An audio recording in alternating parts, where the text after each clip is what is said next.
See if it works. All right. How's this going live? Done. Done. Redirecting to Facebook Live. Okay.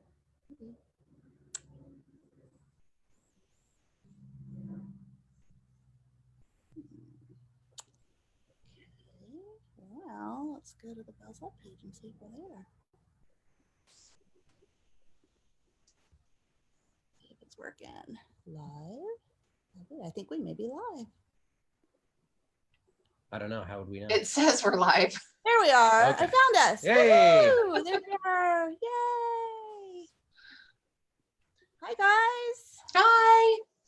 Hello, everybody. I see this is going to be a delay, Well, so that's if we're watching if it on. Yeah. we keep our eyes on that, it's going to drive us nuts. So we'll Yeah, have I to- know. So we're gonna have to move on. Okay, so we are live on Facebook Live, and this is Dave and Sarah from Bells Up Winery with our amazing friend Hannah Swan, who got dressed Hello. for the occasion. at Sarah's request. That's it. For TR. Sarah's request, yes. Yeah, I mean, if you've got it, flaunt it. So yeah, this is our very first Facebook Live episode of Wine Down with Bells Up, and we wanted to make this more about community and conversation, and of course wine. So we're all drinking while we're doing this right now. But yeah, so we thought it would be fun if we introduced people to some of our favorite people in the wine world that we've gotten to know, including Hannah, who is graciously agreed to be our very first victim. Happy to be your guinea pig anytime. What are friends for? Right? Anyway, Hannah, we thought we'd ask you first how you got into wine and how we met. I was trying to remember because we've been forever. So how I got into wine, I started in Oregon wine in 2015. I'm sorry, 2005. It's longer ago than that. Yeah, right. As a business manager of Oregon Pinot Noir business that specialized in Oregon Pinot Noir. And then that led into other things. I've worked by this point for several different Oregon wineries in different capacities, mostly in the business and hospitality realm. Not a winemaker, which is why you get Dave today. So he'll give you all the technical aspects of wine because he's better at it. Not all of them. Well, as much as we can cram in 20 minutes. And like most of us in wine, I started out in a very different field. I was in law. I was a private investigator and a paralegal working in criminal defense and a couple of different other areas, and just needed a change. And an opportunity came up and I took it in wine. And that has led to where we are today. And I'm the owner of the Weekday Wine Club. And I also, my day job, I have a compliance company where I do legal compliance for Oregon wineries. And we've been at that for about 2.5 years by this point, as in the entrepreneurial realm. Yep. But I still have the joy of working with a lot of Oregon wineries, which is where my heart and soul lies. And I also have Weekday as my passion project, because what's the point of going to wine school if you can't share what you know? Yeah. Right. So, yeah. Yeah. And how we met, Dave and I met at an industry tasting. Okay. And then I think you informed me at some point that I needed to make friends with your wife. So we did. I think so. I liked you instantly. You obviously you have a very good marketing sense. In addition to your amazing palate, and I knew that you and Sarah had to connect at some point, because I certainly wasn't going to be any good to you, but certainly she could help. Well, I would disagree with that. But Sarah and I speak a similar vernacular, shall we say? Yeah, sister from another mister, for sure. Yeah. For sure. For sure. Well, we've been friends for several years at this point, and our businesses have had the benefit of helping each other out when needed. And yeah, we certainly have a very supportive and fun friendship and business relationship. Absolutely. So tell us a little bit about, our audience about the Weekday Wine Club and sort of how you go about choosing the specific wines that you normally feature. Because I think one of the things that a lot of folks that are going to be on this will be able to see is that what you do is a lot of non-Oregon wines, and in fact, Correct. a lot of non-US wines. Correct. And I know you've got a very specific focus and things you're looking for. So tell us a little bit about that. We do. So like I said, we're wine educators first and foremost. And so we scour the planet. And by we, I mean my husband, who is my partner, and our other partner, Ryan Stoats, who is an international wine buyer and has a vast wealth of knowledge of the world. My specialty is in domestic wines. His is more foreign. And that makes us a good partnership. And what we're looking for at an approachable price point is, one, to give you an education about wine. Two, again, price point is the main concern that we're looking for, but there is a way to get really, really good food-friendly wine at an approachable price point. You don't have to settle for some of the things that come in bulk or very mass-produced. They're harder to get, they're harder to find. It takes us a lot more time to source those wines, but we think it's the right thing to do. And everything comes with a tasting note attached to that particular wine. We try to be very funny and approachable about our notes. They're not boring. Notes are legendary. Yeah. They are worth the price of membership just to read the tasting notes. They're for real. They're for real people. They're not fussy. Right. That's not us. You know, we're trying to. I mean, we can geek out on wine all day long, but really, it's fun for us, but really where the passion lies is educating other people in what's out there worldwide. And that's really what we focus on, are the food friendly, approachable price point wines that are not made in massive quantities. But, you know, most of what we buy is organically produced, made by families that have been in the industry for years and years and years, over many generations, and they're focused on the quality, and those are the wines that we're looking for. And if we're not pushing your palate and empowering you about the world of wine, we're not doing our job. Yeah. Well, and what we love about it is, and we've been, full disclosure, we're members, but what we love is that the wines are always amazing, but they're nothing you would ever find unless a friend came up to you and said, "Hey, you got to try this. It's amazing." Like, you would not. It's out there. I mean, we're not looking for, there's nothing wrong for just opening a bottle of wine and enjoying it and making that part of your experience. But what we're really trying to get people to do is open a nice bottle of wine with your dinner and make it more of an experience and elevate your dinner. And most of the world drinks their wine that way, where you have wine every day with your meals. And it's not the way that Americans tend to drink wine. And we think that you should be able to have a great bottle of wine that was around $12 a bottle on a Tuesday, and just enhance the experience. Take time out for dinner and or lunch, no judgment. These days, yes. Yeah. Particularly now, no judgment. For all of you at home that have to be homeschool distance education coordinators for your kids, cheers to that. Thank you. We are all here for you. Mommy juice. Oh my goodness. So, in a nutshell, the world of wine is vast and it's complicated, and people get really confused. And we try to strip that down as much as possible, where we stand behind everything we sell. If we've tasted everything we sell, if we don't like it, you're not going to get it. If it's below our quality threshold, we don't bother with it. So but first and foremost, Weekday is a passion project, and at the heart of it, we are wine educators. Awesome. And you don't have to be local to be a member. No, you don't. And the benefit of being small, which you guys know, is we can pull off pretty much anything, which is really fun. So we do a lot of custom orders. We work with a lot of businesses. If you need wine, we're going to help you. So yes, we have our education model of the membership, and that's a good way to expand your world of wine. But yes, we can ship to most states, and it's not on our website right now that we do that, but just reach out and we'll certainly take care of it. Well, and Hannah has sourced some amazing oddball wines for us. Very oddball. Yeah, very oddball. Yeah. When we were sampling to figure out what to plant in our vineyard, our mystery vine, Hannah was the one that, actually she and her husband recommended it, but they were able to get us some of the bottles, and we were able to try it, which was amazing and helped a lot with making that decision. But we also had a situation where we had a club member who passed away, and we had named one of our vineyard rows after her, and her husband came and scattered her ashes in our vineyard. And we got a very unusual, was it German? It was German, I believe. Yeah. German bubbles to have for that, because we don't make bubbles, but Right. I remember I sent you a text and I was like, well, can you get me some German bubbles? Yeah. That took a little bit of work. I'm not gonna lie.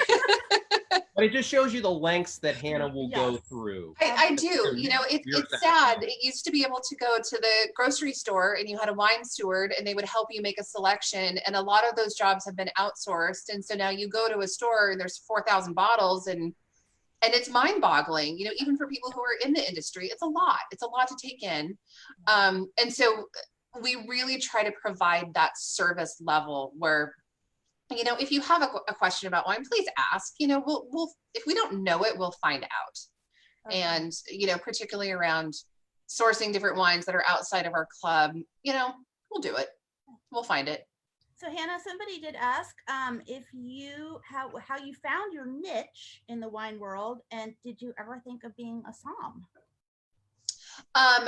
So I do hold more than a few wine certifications that are not somm based. So I chose to go to the WSET program. It's the Wine, Spirit, and Education Trust program, to do my certification through them. They don't have a service component. The way my life is structured, I'm a wife and I'm a mom and own these 2 businesses. And getting the experience that you need to become a somm requires a lot of employment in restaurants. And for me, that was never the right fit. So I really wanted the wine knowledge that comes with that particular program without the service component. And so that's a main difference between the program that I did and the more somm-based programs, is that there's a service component. I've certainly served up my fair share of wine, but not in a restaurant. That's true. So that's why I chose to go a different route. And it's primarily just lifestyle. I just don't have the lifestyle to work in the restaurant industry. Right. Yeah. How and then we were talking about earlier all the what you've been in the wine industry in Oregon specifically, right? Right, since 2005. Yeah. Right. So that's changed a lot in the last 15 It has. Yeah. When I first started, there were about 300 wineries in Oregon. And now I think it's well over 700 at this point. Yeah. And keep in mind that number is heavily skewed. That number is counted by how many federal permits are issued. So you could have one winery that has a couple of different federal permits to produce wine. It still counts as one Oregon winery. But, you know, and keep in mind, there's only about 25 to 30% of those wineries have tasting rooms. Yeah. So there's a lot going on behind the scenes in Oregon that is not to the public's kind of vision. Right. Yeah, that's true. So Yeah. should we talk about what we're drinking? Yes, because I'm thoroughly enjoying it. And if I stop talking now and Dave does, then I get to enjoy my wine. Now, you can Oh, pour great. yourself another bottle. And Well, if you insist, you're the boss. Okay. So what we all have in our glasses right now, and go figure, an Oregon winery is starting off by featuring a Syrah, but this is our 2018 Firebird Syrah. I suspect that many of you on this call are very familiar with this wine already, but for those that aren't, let me just kind of give a little bit of background on why we do this wine at all. Much like Hannah, Sarah and I, our first introduction to the Oregon wine industry happened back in 2008 when we just visited here and fell in love with this area. But one of the things that we noticed was that the Willamette Valley is very, very heavily weighted into, especially on the red side, on Pinot Noir. Now, there are very good reasons for that. It's a grape that grows extraordinarily well in a cooler, wetter climate that we have here in the valley. Because of that also means that there are going to be certain types of grapes that we just are not going to be able to effectively grow. Cabernet, Merlot. There are some people doing Syrah with mixed results, but kind of the bigger reds that need more heat, more time on the vine are just grapes that just tend not to be consistently well grown here. But we felt it was important to feature some other red in addition to Pinot, just more from a business perspective. You know, we could already see, and just the numbers that Hannah laid out a minute ago, with so many of those 700 plus producing primarily Pinot Noir, you can imagine, especially if you live in this area, Pinot fatigue is a real thing. I mean, we see it all the time. And one of the things people love about coming to us is that we do have these wines of there. Yes, we have Pinot, and it is the most important thing that we do, but it is far from the only thing that we do. So we do these other wines just to be able to give folks some choice and show some versatility. But one of the things that was important for me was to make a Syrah that felt more like the Pinots that we produce here in the Valley. So, you know, you'll hear us refer to it all the time, and you've probably heard it before, as this is a Syrah for Pinot drinkers. So the grapes come from the northeastern part of Oregon, the little town of Milton-Freewater. It is practically stone throwing distance from Walla Walla, Washington, right on the other side of the border. You're seeing a lot of Washington producers now that are opening up vineyards on the Oregon side. Most of the vineyards that you'll see in that area are located down on the valley floor. It's much warmer once you cross on the other side of the Cascades. It's warmer, it's much drier. Because effectively the Cascade Range pretty much stops all the moisture coming out from the Pacific, just stops it dead. So the minute you get aside from that into Yakima and then to the east, it's dry and hot, and it lasts a long time. So you can grow these bigger reds. And so for those of you that have had these bigger reds from Washington, you know, you'll see there's Cabernet, there's all those big reds that we just don't do very well here. But I didn't want to do a wine that was like that. I wanted to do a wine that still had a sensibility of a Pinot producer. So the particular vineyard that we use, it's called Summit View Vineyard. It is farmed by a gentleman named Tom Walliser, who farms roughly a half dozen vineyards kind of in that area.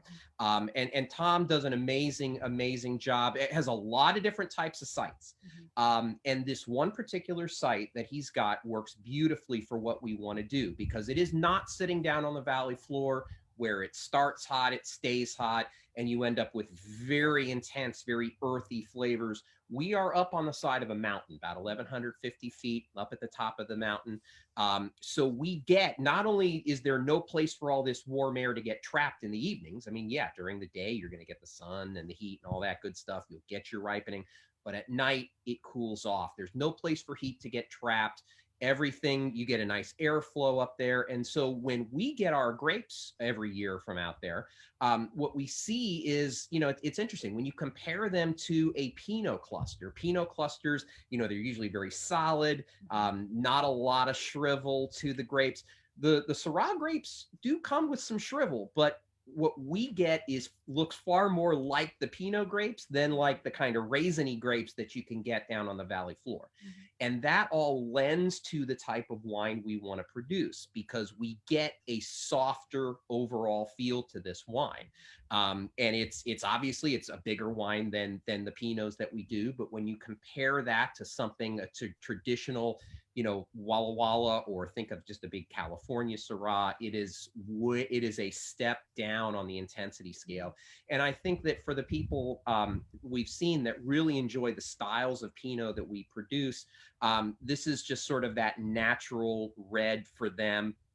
And it's the thing that we sell out. I mean, we sell out of everything, but the thing that we're going to sell out of first every year is going to be the Syrah. Yeah. And so Hannah has been, as many of you know, Dave and I don't consider ourselves competent enough to write tasting notes. So we impose upon many of our friends who are in the wine business, who are foodies and have amazing noses and palates, to come in and help us figure out what we're smelling and tasting. And Hannah is one of those people who has graciously let us borrow her nose and her tongue over the years. And I have to say, it's the most fun thing so that you will ever. It is fun. I was going to say, you're about to over sugarcoat our tastings. Oh no, it is so much fun though. What stinks about the social distancing thing right now is that one of the things that we lose is the ability to get 6 to 8 people like Hannah and her husband in a room, people that take what they're doing seriously, but don't take the overall. I mean, you know, it's important what we're doing, but nobody's taking themselves that seriously. So we have so much fun with it. You know, it's sort of that moment of trying to pretend to be pretentious for the purpose of giving us marketing stuff to talk about.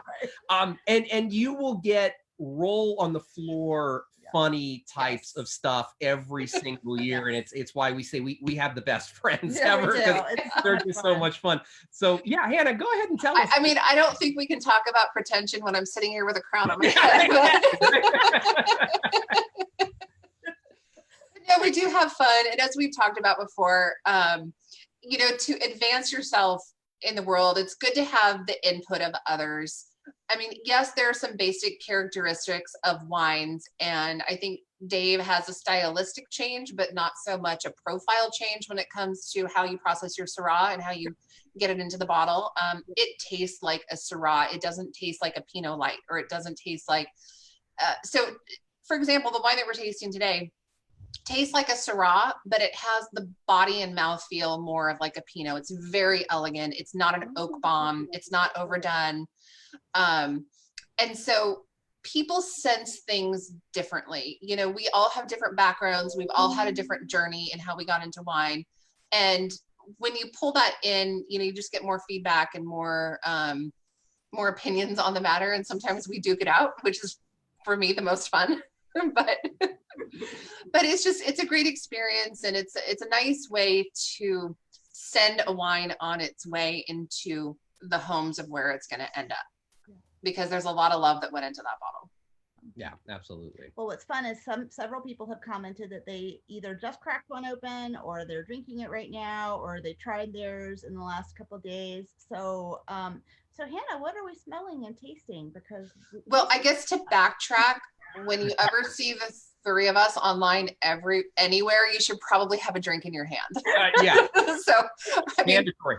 Again, this is our first one. Bad us. We failed you because we should have told you to get a drink first. Yeah, that's true. We don't have 10, actually. Yeah. So I opened my bottle several hours ago. I know it's a Syrah. I know it's really young, so it benefits from air and from some exposure. I have it at slightly below room temperature and let it come up to temperature. That's how I like my Syrahs, particularly Dave's, which is made in a very elegant style.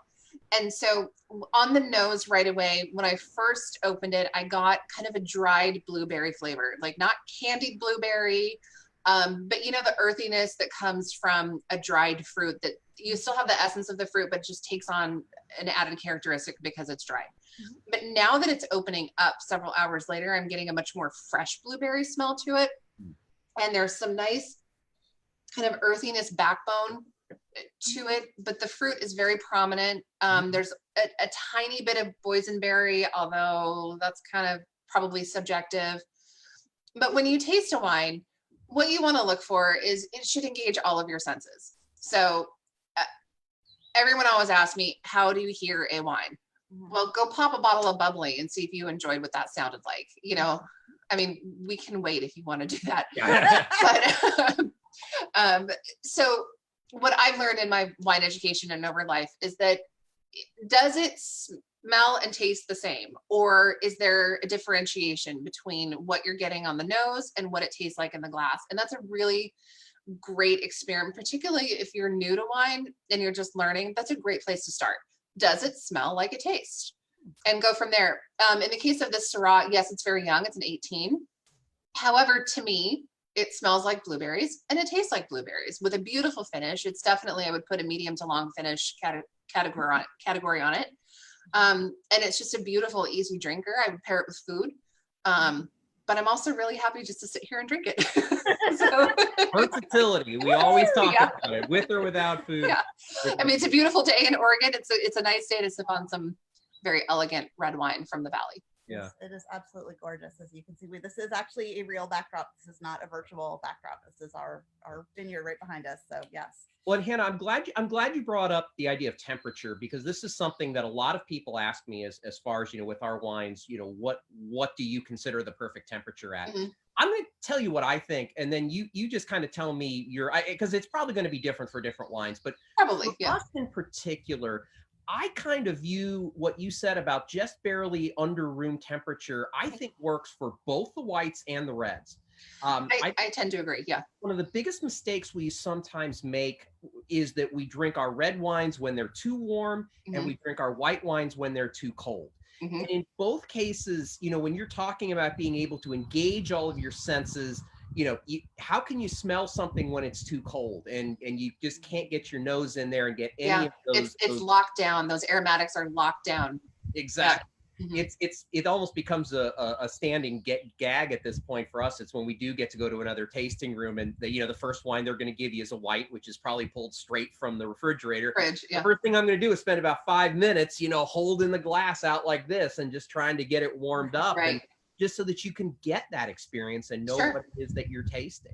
I totally agree. I think the tasting environment is very different from how we actually drink wine at home. So that said, when I have a really crispy white, let's take your Pinot Blanc, for example, that I'm going to drink later, and I'll send you my tasting notes on. Thank you. I like that wine to start out really, really cold, fridge cold, 38 degrees. And then part of the interest of it is when it comes up to temperature and you can get the different perspectives of it. And so for that sense, I like my whites when I'm home and drinking wine. That's how I like them to start. But with reds, I think, a slight below room temperature is nice. In the winter, I'll take my Pinots and I'll put them on my deck for about 15 minutes before we go to open them, because you do get more out of it. And wine is alive and it does go on a journey once you open the bottle. And that's part of the fun, because your first glass is going to taste very different from your last glass. Or if you drain the bottle yourself, that's going to taste different too. Yeah. Not that no judgment. There's nothing wrong with that. Totally fine. And it's obviously that level of control is a little easier for us to be able to accomplish in a tasting room setting. Of course. I agree with you. I generally tell folks on either on the reds or the whites, you as long as you're storing them in a place that's cool and consistent as you can get it, and dark, then that's the best best you can expect. You don't have to be perfect. No, and then just throw them in the fridge for, like you say, 10-15 minutes. You pop them. It should be good. It's good. You don't have to overthink the temperature of your bottle of wine. No, just get it close enough, and it'll. Close enough is good. Yeah. People always ask us, well, what would you pair this with? Hannah, what would you this one specifically? The Syrah? Yeah. So I've been thinking, I knew you were going to ask me this, and I've been thinking about it. So I'm not a cook like you are.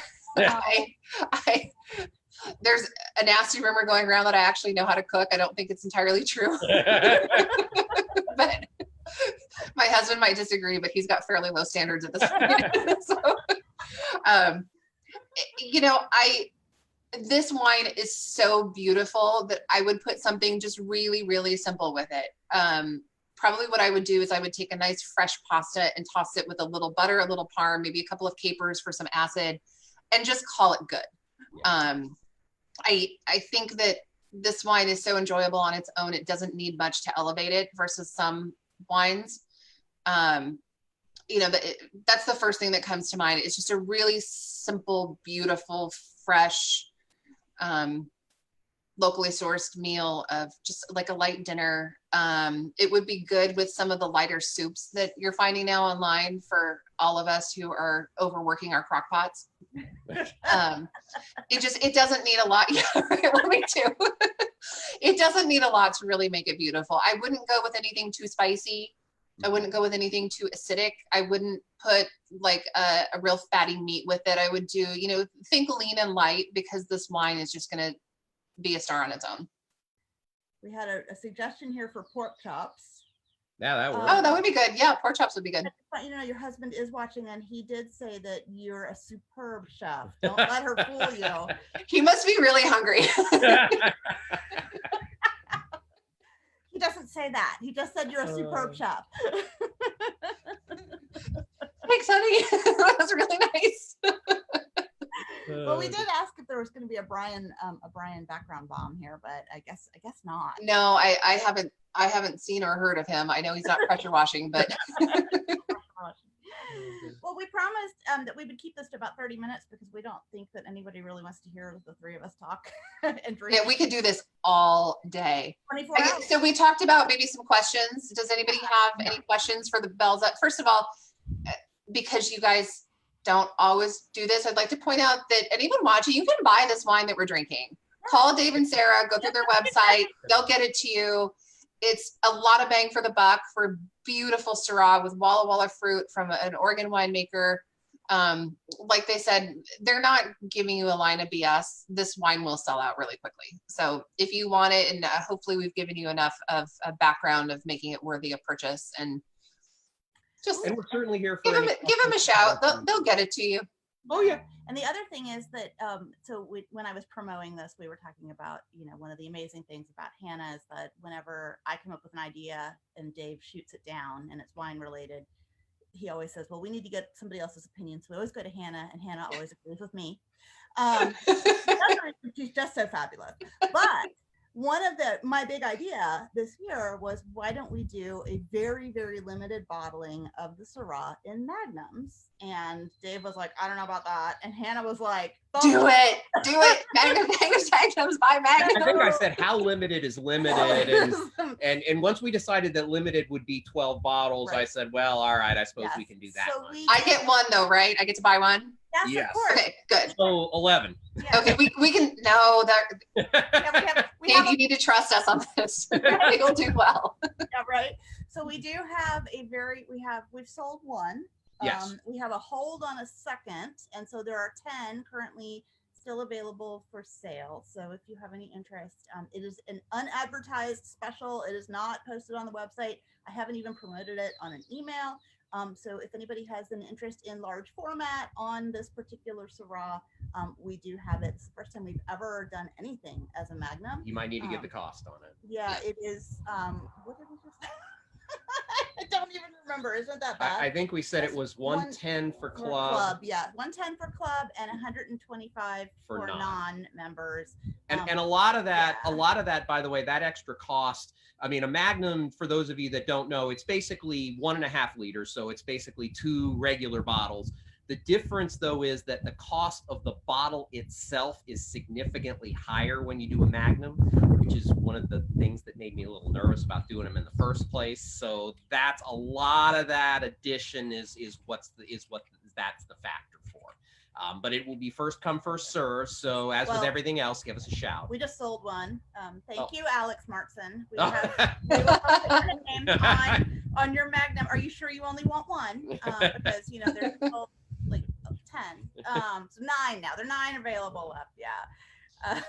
But yeah, no, it's exciting. And it's something kind of fun and different. But yes, Dave was not so sure, and Hannah was 100% sure that we should. I'm a big fan of large format, and the benefit of large format is there's a definite show off factor of having them. But for me, the benefit is the wine ages very differently in a Magnum. I mean, if you think about it, there's more surface area of the product, and they age longer. I think they age a little bit better than a regular 750 size bottle. And if you pick up 2 bottles of the 750, which is a normal, the normal bottle size, and then at some point down the road, if you open them together, it's a really special wine tasting experience. It's fun to share for a holiday, or you're celebrating something, or even if it's just a Tuesday and you need something special in your day, open something fun like a Magnum. And it's an experience with wine that you can't get out of a 750. And so the price is higher, sure. The glass is astronomically expensive, but you're getting so much more out of that bottle than just by volume 2 bottles of wine. You can go buy 2 bottles of wine anywhere, but you're not going to have the same experience as if you bought it in a large format. Yeah. I mean, I think when I think of a Magnum, I think party, right? Because I mean, I think you're going to open it because you're having a bunch of people over, and you want everybody to have some. And you're nice because you share your wine. I do share. That's true. Well, and when people can start getting together again, and even in small numbers, I think there will be a lot of Magnum opportunities. Absolutely. And you don't have to drink it all at once. It's okay, because that's a journey unto itself. Drink it over a couple of days and see what happens to the wine. It's an education. There's really something to be said for large format. It's true. Very fun. Well, we don't seem to have any other questions. We did have somebody. Oh, Alex wants his Magnum signed by Cupcake. Oh, So we'll have to see. we need to get Cupcake some thumbs. Right? Yeah. Maybe we'll dip her little paw in ink pad or something. There you go. Some thumbs. Yes, there are some suggestions for post-quarantine party magnums. So yes, I am. Yes, I think there'll be a lot of people having post-quarantine party. Yeah. Parties. Challenge accepted. Yeah. Well, Hannah, thank you so Well, much. thank you guys very much. I was delighted to be your first guest, and this was way fun. And I feel like we've just talked like we normally do. Yes, yeah, absolutely. Which was Yeah. Good. So yeah. We said if it was too polished, people would think it wasn't us. It's not us. Not authentic. Yeah. So we're doing this again next weekend. We have another victim lined up. It's Carrie Burnish of Dirt Vine Wine. She is a Dundee author who grew up in the Dundee Hills as it was being planted. She literally planted a lot of the vines in what is now the Tory Moore vineyard and property. Her dad built that house, and they got out of the wine business a few years ago. But Carrie is still in wine, and she's going to be joining us next Saturday. So thank you, Hannah. We appreciate it. Yes. Well, thank you guys very much. I'm sure I'll talk to you later today. You bet. Absolutely, no doubt. And thank you everybody. All right. Cheers, watchers. Thank you very much for watching our little show. Cheers. See you next week. Bye, guys. Bye-bye. Bye.